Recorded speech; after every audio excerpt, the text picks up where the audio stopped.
ভোটে লড়বেন না, চমকে দেওয়া কারণ দেখালেন তৃণমূল প্রার্থী জাহাঙ্গীর। সঙ্গে করলেন শুভেন্দু অধিকারীর প্রশংসা। ভোটের আগেই হার মেনে নিলেন ফলতার পুষ্পা। তবে কি জাহাঙ্গীর খানও যোগ দেবেন শুভেন্দুর বিজেপিতে? দক্ষিণ চব্বিশ পরগনার ফলতা বিধানসভা কেন্দ্র ঘিরে রাজনৈতিক উত্তাপ যখন ক্রমশ বাড়ছিল, ঠিক তখনই ভোটের আগের মুহূর্তে ঘটল বড় সড় নাটকীয় মোড়। নির্বাচনের আর মাত্র কয়েকদিন বাকি, আর সেই সময়েই প্রতিদ্বন্দ্বিতা থেকে সরে দাঁড়ানোর ঘোষণা করলেন প্রার্থী জাহাঙ্গীর খান।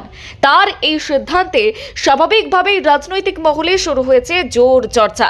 কারণ ভোটের এত কাছাকাছি সময়ে কোনো প্রার্থীর এভাবে নির্বাচন থেকে সরে দাঁড়ানো অত্যন্ত বিরল ঘটনা বলেই মনে করছেন রাজনৈতিক পর্যবেক্ষকরা। জাহাঙ্গীর খান তিনি জানিয়েছেন, তিনি ব্যক্তিগত কোনো স্বার্থে এই সিদ্ধান্ত নেননি, বরং ফলতার উন্নয়ন এবং এলাকার মানুষের স্বার্থের কথা ভেবেই তিনি এই সিদ্ধান্ত নিয়েছেন। তার বক্তব্য, তিনি চান ফলতায় আরও বেশি উন্নয়নমূলক কাজ হোক, এলাকার মানুষ ভালো থাকুক এবং খুব দ্রুত ফলতা সোনার ফলতা হিসেবেই গড়ে উঠুক। তার এই মন্তব্য অনেককেই অবাক করেছে, কারণ রাজনৈতিক লড়াইয়ের উত্তপ্ত আবহে সাধারণত প্রার্থীরা শেষ মুহূর্ত পর্যন্ত লড়াই চালিয়ে যান। সেখানে ভোটের ঠিক আগে এমন সিদ্ধান্ত নতুন করে নানা প্রশ্ন তুলে দিয়েছে। রাজনৈতিক দিক থেকে ফলতা অত্যন্ত গুরুত্বপূর্ণ কেন্দ্র বলেই পরিচিত। গত লোকসভা নির্বাচনে এই কেন্দ্র থেকে প্রায় 1,68,000-এরও বেশি ভোটে লিড পেয়েছিলেন। ফলে এই কেন্দ্রকে তৃণমূলের শক্ত ঘাঁটি বলেই মনে করা হয়। আর সেই কেন্দ্রেই ভোটের আগে অভিষেক ব্যানার্জির প্রার্থীর সরে দাঁড়ানো রাজনৈতিক মহলে যথেষ্ট তাৎপর্যপূর্ণ বলেই মনে করা হচ্ছে। যদিও রাজনৈতিক মহলের একাংশের দাবি এর পেছনে অন্য কারণও থাকতে পারে। তাদের মতে, নির্বাচন কমিশন এবার ফলতা কেন্দ্রকে ঘিরে যেভাবে কড়া নিরাপত্তার বলয়ে বেঁধেছে, তাতেই অনেকেই চাপে পড়েছেন। গত 29 এপ্রিল ফলতায় ভোট গ্রহণ হয়েছিল। পরে একাধিক বুথে অনিয়ম এবং কারচুপির অভিযোগ সামনে আসে।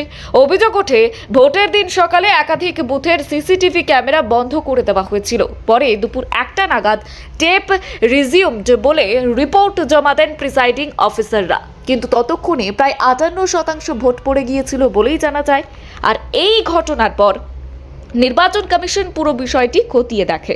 কমিশনের কড়া নজরদারি ও পুনর্নির্বাচনের সিদ্ধান্তের পর থেকেই এলাকায় রাজনৈতিক উত্তেজনা বাড়তে থাকে। দীর্ঘদিন ধরে বিরোধী সমর্থকেরা যে অভিযোগ মুখ ফুটে বলতে ভয় পেতেন, এবার তারাই প্রকাশ্যে ভোট সন্ত্রাস এবং ভয় দেখানোর অভিযোগ তুলতে শুরু করেছেন। ফলে গোটা ফলতা কেন্দ্র এখন রাজনৈতিকভাবে অত্যন্ত স্পর্শকাতর হয়ে উঠেছে।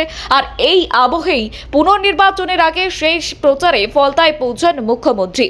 বিজেপি প্রার্থী দেবাংশু পণ্ডার সমর্থনে তিনি একটি বড় রোড শো করেন। দুপুর 12:30 নাগাদ হাসিমনগর থেকে শুরু হওয়া সেই রোড শো ফতেপুর, শহেরারহাট, মল্লিকপুর এবং নৈনান ঘুরে শেষ হয় ফলতা বাস স্ট্যান্ডে। রাস্তা জুড়ে ছিল সমর্থকদের ভিড় এবং রাজনৈতিক স্লোগান। ব্যুরো রিপোর্ট, গলসি বার্তা।